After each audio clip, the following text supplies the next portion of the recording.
Ramelan, 25 tahun, warga Kecamatan Bukit Kecil, Palembang ditangkap unit PPA Polrestabes Palembang setelah dilaporkan melakukan pengancaman oleh pacarnya. SF, pacar tersangka melaporkannya setelah mendapat pesan singkat bernada ancaman akan menyebar foto tanpa busana korban. Polisi menerangkan ancaman tersangka dilakukan setelah keinginan berhubungan suami istri ditolak korban yang membuat tersangka kesal. Kenalan di medsos, kemudian terjalin hubungan dekat, jadi sempat video call. Setelah video call, si tersangka menyuruh korban untuk membuka pakaiannya sambil berfantasi gitu. Di screenshot, direkam sama tersangka dengan ancaman akan disebar.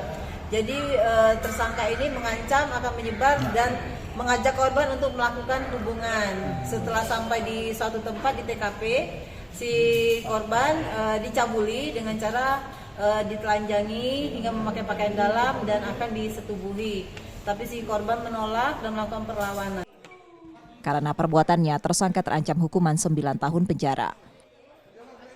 Yudi Kiswanto, Kompas TV, Palembang, Sumatera Selatan.